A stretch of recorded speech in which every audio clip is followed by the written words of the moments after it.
जय श्री राधे कृष्णा।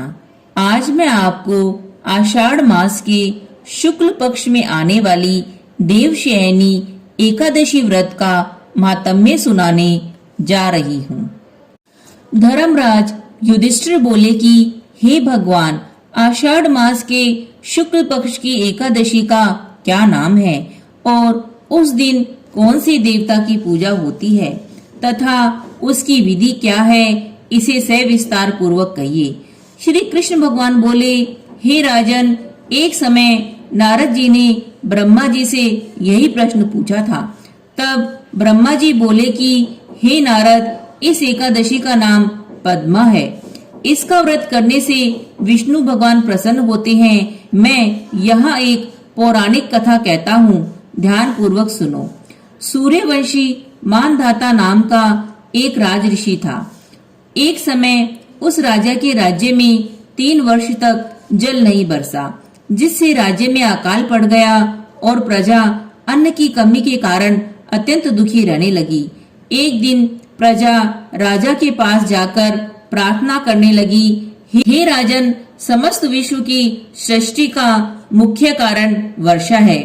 इसी वर्षा के अभाव से राज्य में अकाल पड़ गया है और अकाल से प्रजा मर रही है। हे राजन, आप कोई ऐसा उपाय बताइए जिससे हम लोगों का दुख दूर हो जाए। इस पर राजा मानधाता बोले कि आप लोग ठीक कह रहे हैं, वर्षा से ही अन्न उत्पन्न होता है। वर्षा न होने से आप लोग बहुत दुखी हैं। राजा के पापों के कारण ही प्रजा को दुख भोगना पड़ता है।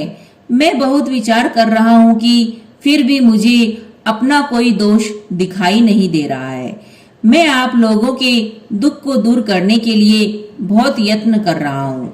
यह कहकर राजा मानधाता भगवान की पूजा कर कुछ मुख्य आदमियों को साथ में लेकर वन को चल दिए। वहां वह ऋषियों के आश्रम में घूमते घूमते अंत में ब्रह्मा के पुत्र अंगिरा ऋषि के पास पहुँचे। राजा ने उनके सम्मुख प्रणाम किया और मुनि ने उनको आशीर्वाद दिया और बोले, हे राजा, आप कुशल पूर्वक तो हैं तथा आपकी प्रजा भी कुशल पूर्वक होगी। आप इस स्थान पर कैसे आए हैं, सो कहिए।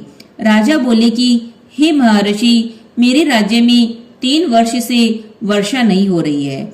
इससे अकाल पड़ गया है और प्रजा महान दुख भोग रही है। प्रजा के कष्ट को दूर करने के लिए कोई उपाय बताइए। इस पर वह ऋषि बोले, हे राजन, यह सतयुग सब युगों में श्रेष्ठ है। इसमें धर्म के चारों चरण सम्मिलित हैं, अर्थात इस युग में धर्म की सबसे अधिक उन्नति होती है।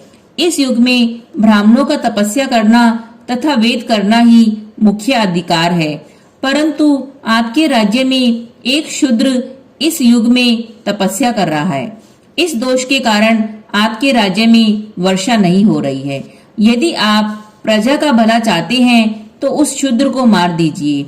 इस पर राजा बोला कि हे मुनीश्वर, मैं उस निरपराध तपस्या करने वाले शूद्र को नहीं मार सकता। आप इस दोष से छूटने का कोई अन्य उपाय बताइए। तब ऋषि बोले, हे राजन, यदि तुम ऐसा ही चाहते हो तो आषाढ़ मास के शुक्ल पक्ष की पद्मा नाम की एकादशी का विधि पूर्वक व्रत करो। इस व्रत के प्रभाव से तुम्हारे राज्य में वर्षा होगी और प्रजा सुख पाएगी, क्योंकि इस एकादशी का व्रत सब सिद्धियों को देने वाला है और समस्त उपद्रवों को शांत करने वाला है। इस एकादशी का व्रत तुम अपनी प्रजा व सेवक तथा मंत्रियों सहित करो। मुनि के वचनों को सुनकर राजा अपने नगर को वापस आया और उसने विधि पूर्वक पद्मा एकादशी का व्रत किया। उस व्रत के प्रभाव से उसके राज्य में वर्षा हुई और मनुष्यों को सुख पहुंचा। इसलिए यह व्रत सबको करना चाहिए। यह व्रत इस लोक में भोग और परलोक में मुक्ति देने वाला है। इसकी कथा पढ़ने व सुनने से मनुष्य के सब पाप नष्ट हो जाते हैं। इस एकादशी को देवशयनी एकादशी भी कहते हैं और इस व्रत को करने से विष्णु भगवान प्रसन्न होते हैं। अतः मोक्ष की प्राप्ति के लिए भी मनुष्यों को यह व्रत करना चाहिए। चतुर्मास्य व्रत भी इसी एकादशी व्रत से शुरू किया जाता है। कथा का सार, अपनी किसी भी समस्या से छुटकारा पाने के लिए किसी दूसरे का अहित नहीं करना चाहिए।